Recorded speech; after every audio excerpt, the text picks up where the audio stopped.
Hi, I want to welcome you to Kanvs. In this particular episode, we are going to be diving into an issue that a lot of people are not talking about here in America with this pandemic that's going on. And I reached out to a really good friend of mine because I knew he would be able to give some answers to the mental health that people are going to be dealing with they're not only going to be dealing with, they're dealing with it also right now. And some of them that were already having issues, they're having even more. And that's anxiety. One of the things that we're thinking about when it comes to how do you deal with something you've never dealt with before on this level, on this scale. Is it a pandemic within a pandemic, which is anxiety, our mental health? We'll be right back with our guest, Jesse Smith. This is Kanvs.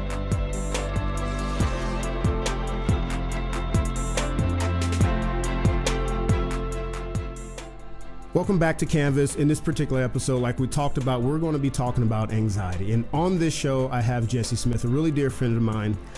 Jesse Smith is a licensed marriage family therapist and a licensed clinical drug and alcohol counselor. He currently serves as the clinical director of one of the largest counseling agencies in Las Vegas, where he oversees all aspects of the clinical services provided by the agency. And on a personal level, Jesse helped me through some of my struggles as I was getting into my own business, becoming a creative mind as well as a business mind, because I was trying to do so many things. And what he has done for me in my life, there's two sayings that he gave me when he asked me this question that I usually now speak to my clients. And one was, what if you did only one thing for 6 months? Because in all that I was going through, everything I was trying to figure out, he said, what if you put all that aside and you did one thing for 6 months? You can pick all the other stuff back up. And the one thing I did was did what he said. And that's where I think in this particular show is going to be beneficial as we go through this. We want to inform you, equip you, and activate you. So I want to introduce you to Jesse Smith. Jesse, thank you for being on with me. I am so grateful that you're coming on. And I want you to do a little introduction to yourself, man. Well, great. Well, first of all, Mike, thanks for having me. And I do thank you and appreciate the feedback you gave me regarding our working together. As you know, it has been a goal of mine to be able to be a vessel and a servant to other people, to actually help other people to solve problems and live their best lives. So I came from a corporate America background, and at a certain point, I decided I didn't just want to go to work, get a paycheck, and just do the same thing over and over again. So I changed careers. God led me to the career of counseling and therapy, and I get a chance to work with people and help people on a daily basis. And when I lay my head down at nighttime, I know that my work matters to other people, and that gives me personal and spiritual fulfillment. That's great. No, one thing that this whole show is about is the spiritual entrepreneur, those leaders that literally are on the front line of carrying a whole lot of weight, a whole lot of anxieties that goes around just them being the leader. But we wanted this broadcast to also help those that are dealing with anxiety also, because during this virus, man, we're dealing with a whole lot of things. But before we dive into some of the things that people may be going through, can you give me a layman's term version of what anxiety is? Sure. Well, in its simplest form, anxiety is excessive worry, excessive fear, and excessive nervousness. And typically, anxiety is the result of when we place too much focus and too much energy into the future, things that have not happened yet, but we're placing our focus on what may happen. How are things going to unfold? What's going to happen next week, next month? Those types of things. So when we project too far in the future, we set ourselves up to experience anxiety because we are worrying about not what is happening to us right now, but we're very worried and nervous about what may happen in the future. Now, do you think that, but is there different types of anxiety that people are dealing with? Because sometimes we want to use the word, but it can encapsulate so much or be an umbrella to so much. Can you break down the different forms of anxiety? Sure. Well, there are definitely a number of different types of anxiety disorders. So you have things like agoraphobia. That's a type of an anxiety disorder where individuals are afraid to go into public places. And because of their fear of going into public places like the grocery stores or school or to their job, they isolate within their home. And the more they isolate in their home, the more difficult it is for them to go out. There's also different types of phobias, like specific phobias, phobias of being afraid of spiders or phobias of clowns. Those are all types of specific phobias. We also have something that's called a panic disorder, which a person will continuously and repetitively experience panic attacks, and they become so afraid of having a panic attack in public places that they too avoid going out because they're afraid that they may have a panic attack, at the grocery store or in the bank. So as a way of being able to avoid those types of things, those individuals just stay in the house and they isolate themselves. And then lastly, the one that I see most common is called generalized anxiety disorder. Generalized anxiety disorder is when a person is anxious pretty much about everything.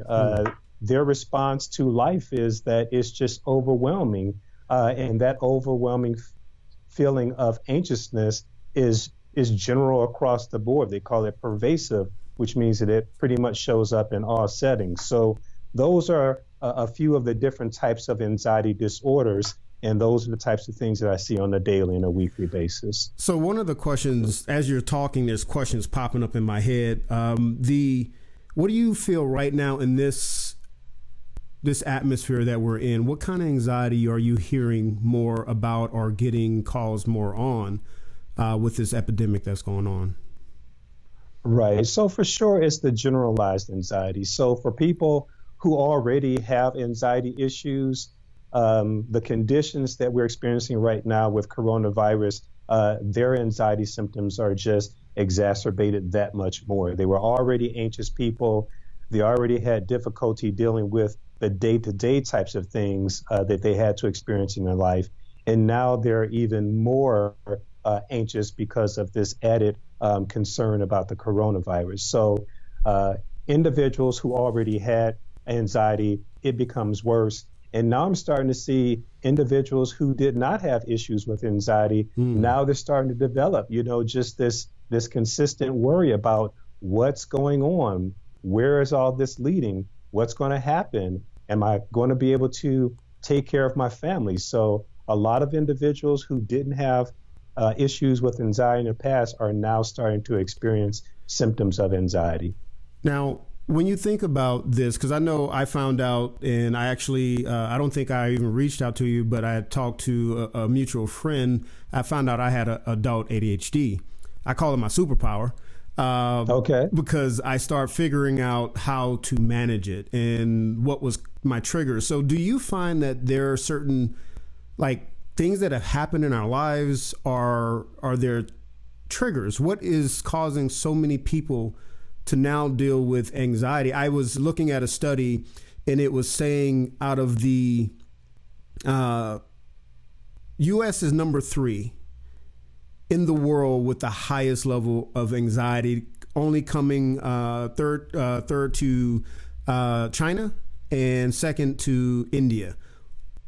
I see. What's the triggers? What's causing all this? So specifically in the American society, the culture is to be high achieving, to be high performers, to be highly successful. So that's American culture. So because of that, we have this go, go, go mentality, this work, work, work mentality, this achieve, this go harder, go to the next level. And that in itself can create anxiety. So when we get into this mode of having to achieve and having to have a certain size home and having a certain amount of money in the bank account and having to drive a certain type of car and having to be able to achieve a certain amount of success or recognition, those are all the things that kind of lend to a person experiencing higher levels of stress and higher levels of anxiety. Now, when it comes down to recognizing you're basically going into an anxiety attack, what are some of the things that we should be mindful for? Because I think right now, I remember as a personal with this that's going on right now. I had already went to the grocery store, and it was weird. People were looking at me pretty strange. And this was almost a week and a half or 2 weeks before it was really announced that this is going to be bad. And I was stocking up on water. Well, being from Louisiana, we have hurricanes all the time. So we're always set to be thinking ahead in case of some type of natural disaster. And I was fine. I noticed how people were looking at me. And then when it all hit, my wife, because we had already gotten a lot of the stuff that we needed, but she went in to get some last minute stuff and she saw the shelves bare. And Right. she literally started to freak out, and she was texting me, and I'm like, you just calm down and leave. If you can't find what you need, leave. So how do you know when you're about to walk into or you're dealing with a panic attack or an anxiety attack? Right. Well, first of all, let me just say that panic attacks are real. A lot of people say, well, it's just, something that happens in your imagination. But for people who have experienced panic attacks are very real and they're very serious. Most people explain to me that when a panic attack first comes on, they first feel it like in their chest. Some people say they thought they were having a heart attack because there's tightness in their chest, their heart is pounding. Some people experience a choking sensation as if they can't get enough air in their body. Sometimes they'll break into a cold sweat, and it could really feel like you're about to die. So there are a number of people who experienced it for the first time, and they rushed themselves to the emergency room because they thought, I'm about to have a heart attack or I'm about to have a stroke.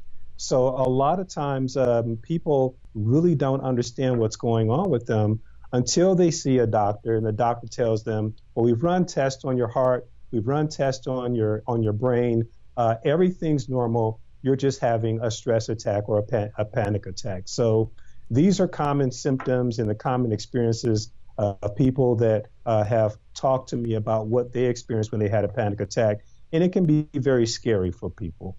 Now, we know just in mankind as in history that we've always dealt with bad situations.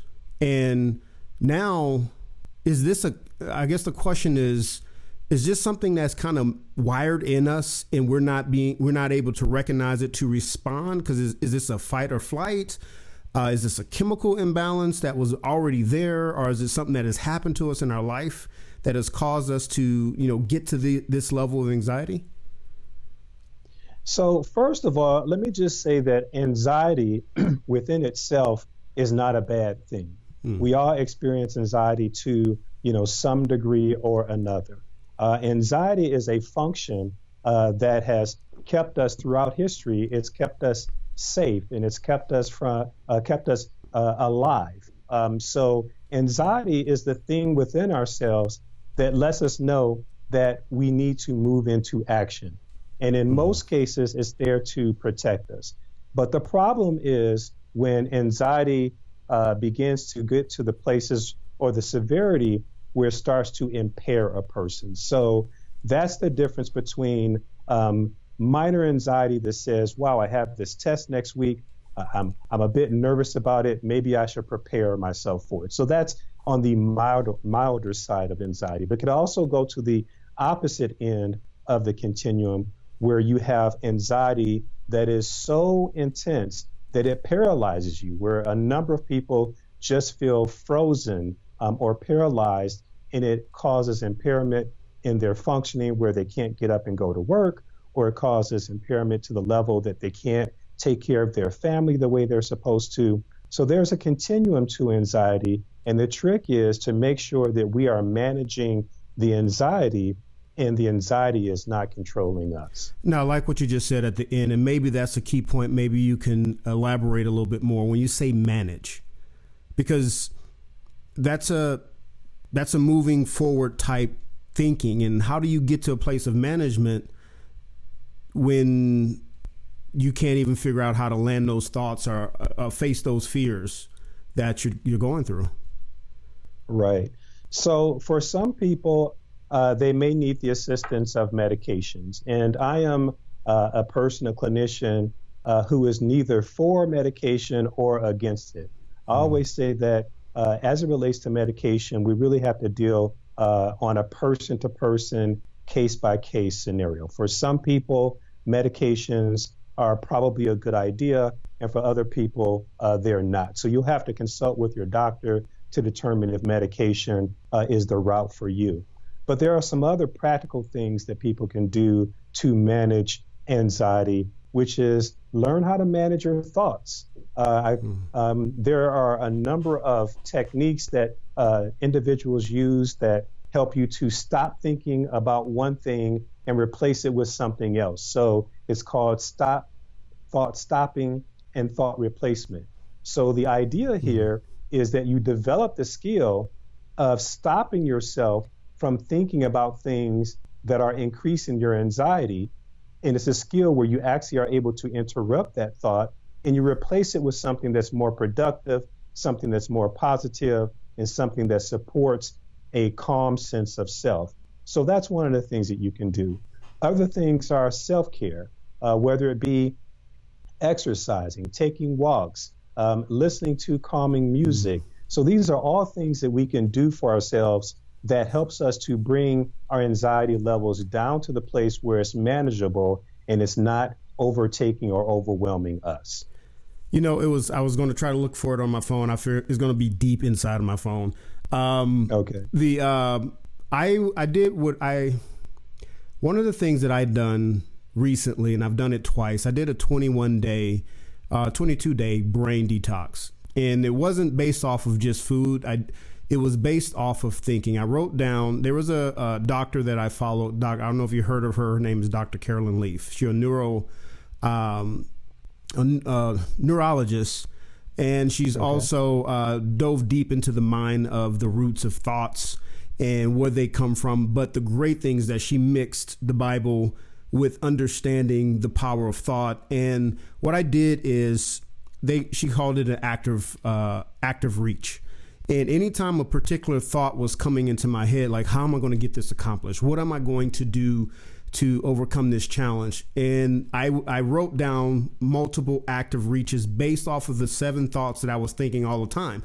I realized after sitting down, reflecting, it was always the same thoughts over and over again. I had never fully just said, this is this thought, this is what I'm going to connect to that thought. So I literally, every time that thought popped into my head, I would read this active reach until it became kind of my normal. Like one of them was when I was doubting what I needed to do because I was a little afraid of taking this risk, I would say, Lord, I trust in you.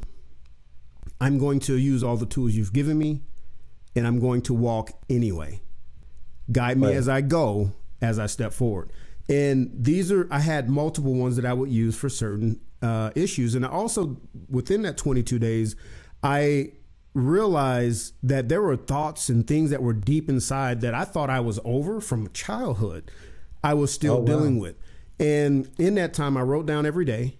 I went through these procedures. And the reason I'm saying this, everyone, is because if you can get with someone it says seek wise counsel, Jesse's wise counsel. Well, and I've sought him out doing marriage counseling. I've sought him out for business. So one of the other things, I didn't say what he told me. I came to see him for a second time, and I was going through some more business anxieties, and he said, first of all, you're back here again. And some of the things you're talking about is the same things. But he said, you know, Michael, you're an eagle on the ground pecking like a chicken. Right. And it kind of pushed me back in a sense, like, wow, first of all, that's a bold statement. And I really stepped back and realized I was playing at a lower level. And that literally changed my life, towards my family, towards my business and everything like that. And I just want to give the listeners some understanding that this is a process. This isn't something that you're going to just get over this. You're going to have to move forward. And I wrote down here, you have to move forward in this. This is something like anxiety stops you, but there's a way you have to push forward. Am I correct with that? That's correct. So right. Now, what about meditation? And what about, because I get away sometime, I meditate, I step away. It's so noisy right now. And I think right now it's even more. What would be the recommendations right now in the midst of a pandemic to help people just get in a place of some peace and some ease? Right. So I'm glad you spoke of meditation, because one of the things I recommend is that we actually put some limits on how much of this negative information we're taking in. So I have personally decided that I'm only going to look at the news one time a day. And there are other people who are glued to the news, and you're getting this steady dosage of negative information or this gloomy information, and that directly impacts how you think and how you feel. So one of the things that we can do, as you have mentioned, is to practice meditation. I think it's a very effective mode of helping to manage our mind and to seek clarity. So give yourself some downtime, some quiet time. Meditation doesn't mean that you have to sit in a room for 5 hours, but it does mean that you are carving out some time to sit and to be still and to be quiet and to manage your thoughts and to identify and evaluate what am I allowing to run through my head, and you make conscious decisions of those things that are beneficial to you versus those things that you probably need to put aside and replace it with something more constructive. And I always also say that during meditation, it's a good idea for you to allow yourself to receive a download of information. For those of us who are Christians and pray and meditate, prayer is not just speaking to God, but it's also allowing some time to hear back from God. So that's where the prayer and meditation comes in. So when you pray, yes, you communicate your needs and your wants, and you talk to God, but during that meditative time, it's also a time for you to be quiet so that you can hear from God and receive direction or instruction on what to do next. And, you know, a great thing that I learned a long time ago, the brain is a receiver. And I think when we cloud it with all the devices, all the screens, you know, screen to screen, we go from our phone to our tablet, from our tablet to our computer, from our computer to our TV. And I know for a fact, for me, it literally starts to make my brain feel heavy.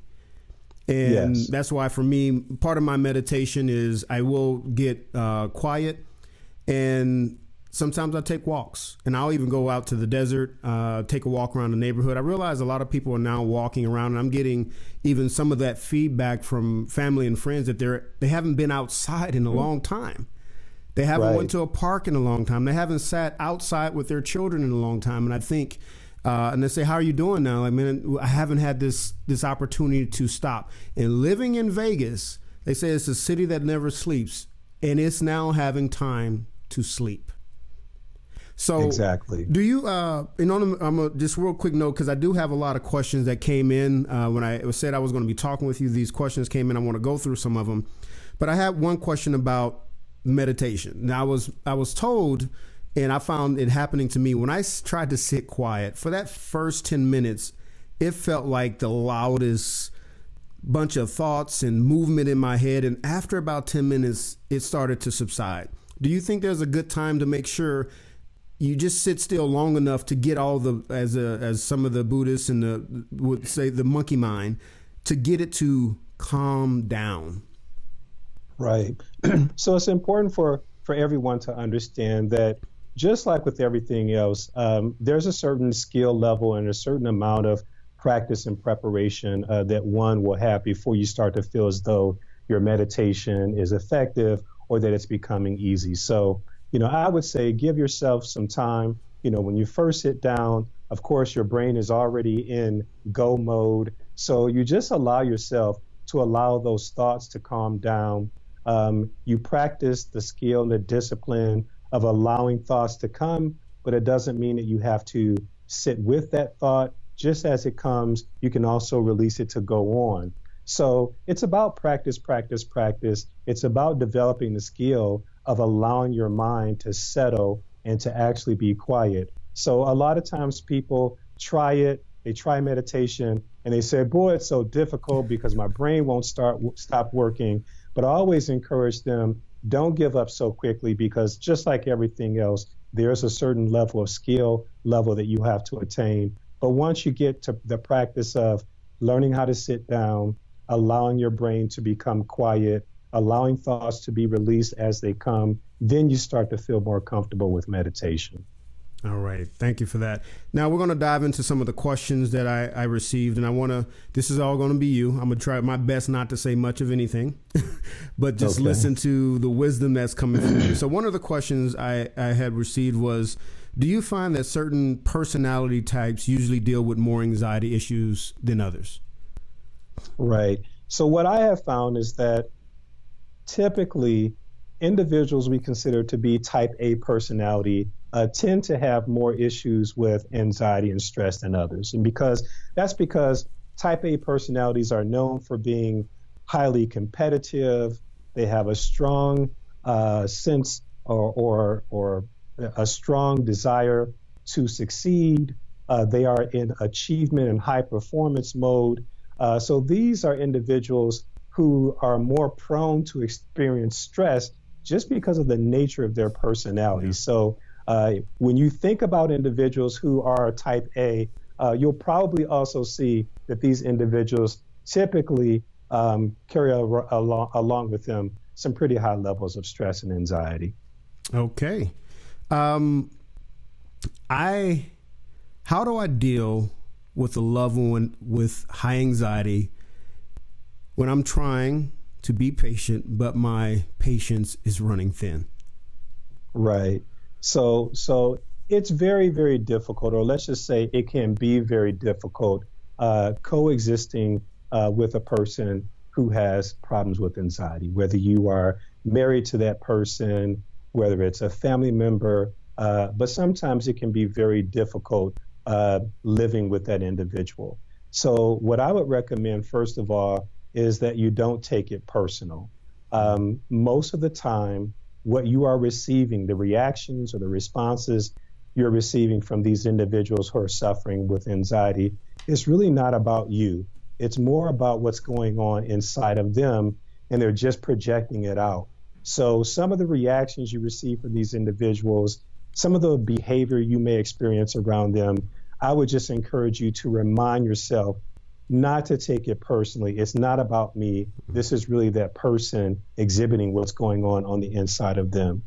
Secondly, I would also say be very careful and very diligent and deliberate in self-care practices. I'm always promoting self-care because we need to have time to replenish and to restore ourselves. Most of us are very busy people. Most of us have families to take care of. Most of us run businesses and we manage responsibilities of other people. So it's almost like the energy is always going out from the inside out. And if you don't take time and if you don't carve out some type of time in your schedule to replenish yourself, at some point you will feel exhausted, you'll feel fatigued, and you'll feel overwhelmed. So these individuals who are dealing with other people who have anxiety, it is so important for you to make sure that you are restoring yourself and you're taking care of yourself. That's good. That restoring yourself is huge. I notice people with direction don't have anxiety. Is having goals and purpose, does that help with dealing with anxiety? Say that again. I notice people with direction that have a purpose, they know where they're going, don't deal with as much anxiety as those that don't really know where they're going. Is that a truth? Well, what I would say is that anxiety is a fear-based emotion. And typically when a person is operating in fear, that will affect their sense of direction, that'll affect their level of confidence. So I would say that for individuals who feel like they don't have direction or they feel like they're lacking confidence, that you take a second look at what may be going on beneath the surface, and that is you have not managed this emotion of fear. So once you're able to manage that fear and learn that you can still move forward along with fear, then you'll have some sense of direction. You'll have some sense of confidence that I can do this, even if I'm afraid, even if I experience fear, I can still accomplish and succeed with fear and with direction. Okay. Okay. I believe God to get me through this. I don't do therapy. What do you say to that? That's not even a question. That was just a response that was sent to me. I'm like, okay, I'm not going to respond to you, but I'm gonna see what Jesse has to say on this. Right. So as Christians, we have seen that a number of Christians are against therapy. For some reason, they feel as though the only thing I have to do is pray. The only thing I have to do is trust God, and that's it. And I don't have a problem with that because I pray and I trust God as well. But there's also a personal responsibility that we have to be responsible for. It's almost like your hygiene. I mean, you don't go into the bathroom and say, I trust God that my teeth are going to be brushed, or I trust God that my underarms are not going to stink. We take a bath and we put deodorant on and we brush our teeth. So there are some very practical things that we should do in addition to having faith. The other thing is the stigma I wanted to talk about, the stigma related to mental health. A lot of individuals are perfectly fine with going to the dentist if they're having problems with their teeth, or they're okay with going to see a podiatrist if their feet are hurting. But when it comes to mental health, it's like, oh, I don't want to do that. So one of the things that I always tell people is that your mental health is just as important or even more important than your physical health. Mm-hmm. So I want to help people to overcome this stigma related to mental health, because just like we may need to go see a medical doctor for something happening in our body, there is no shame in going to see a counselor or a therapist if something's going on with us emotionally or mentally. Okay, and the last question, and I'm glad that you talked about that topic, or just address the stigma that goes behind it.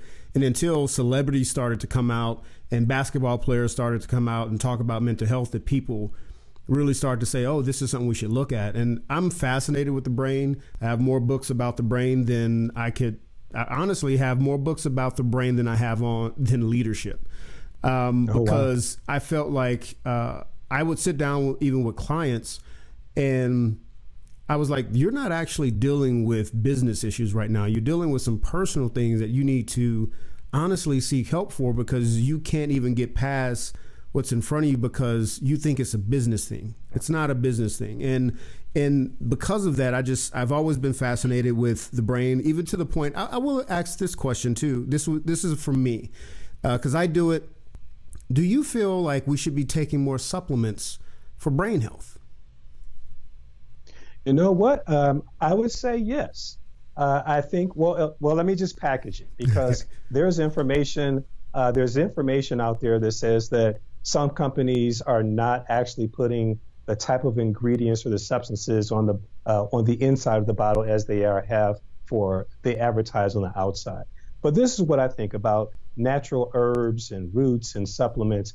I believe that God has created all the types of things that we need for our physical health through the earth. So for many conditions, there may be some natural supplements, natural herbs, things like that will help with some of our conditions. So evidence has shown that there are a number of supplements that may be helpful to our brain. I use ginkgo. It's helpful to me because it helps me to feel sharp, and it helps my memory. It helps with mental clarity. So that's helpful to me. So yes, I do think that there are some supplements out there that are not in prescription form that may be helpful to our brains.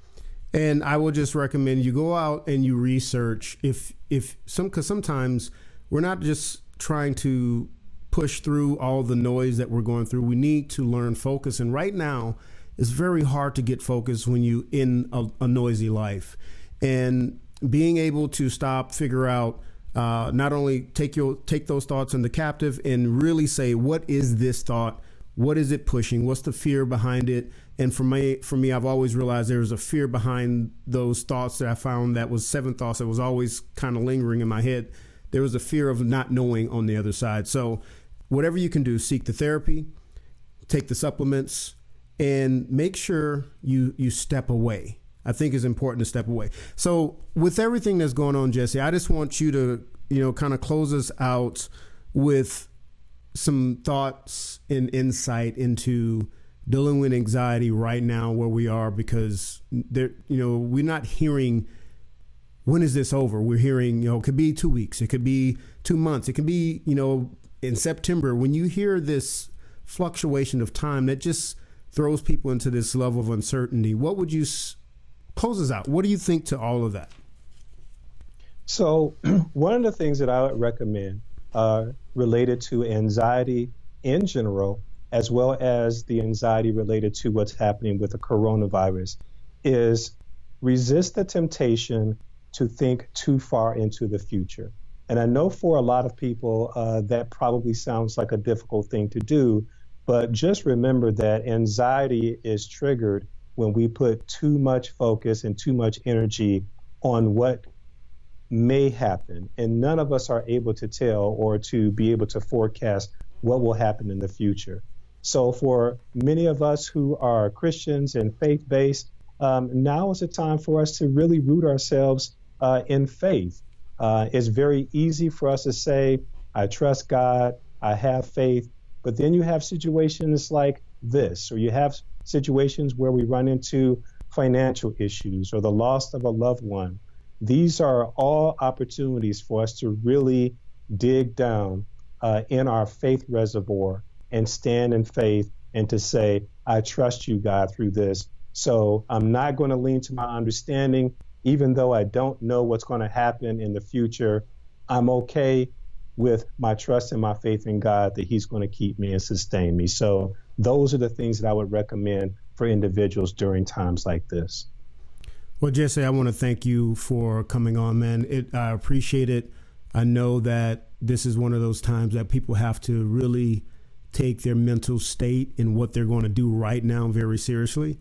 And I thank you for the insight. Thank you for taking the time out of your schedule to sit with me. All right. Thanks for having me, Mike. As we close out this show, it's very important that you look inside, step away, and get some quiet time so you can figure out what you need to do now. Because remember something, whatever you do today is for your tomorrow. The seeds you plant today is for your tomorrow. So if you continue to plant fear today, tomorrow will be set with the same amount of fear. That's what you'll be producing. Remember, your subconscious mind does not judge right or wrong. Whatever you continue to pour into it, it will only output what you put in. So I want you to get away, step away, spend some time with your family. Any information that you want to know about what's going on, like Jesse said in this interview, go and watch one thing. Get it out for the day, know what needs to happen, know if there's anything major going on, and then move on with your day. Because it's important that you stay grounded. We're kingdom citizens, kingdom entrepreneurs, kingdom people moving forward in a time that's a little weird right now. So thank you for tuning in. I want you to subscribe to the channel. You can go to kanvslive.com. You'll see it on the screen. There you can check us out on iTunes. You can check us out on Google Apps, wherever you can find podcasts. And also we have our new YouTube channel that'll be coming out also. We love you. Go out there and live your life. Life's a canvas. So paint away. Thank you for listening to another episode of Kanvs with Michael Durant. We are always looking to inspire you with people, stories, insights, and things that matter. All politics aside, of course. So, visit us online at kanvslive.com. That's KANVS live.com. Or follow us on Instagram at Kanvs Live. Until next time, life is a canvas, so paint away.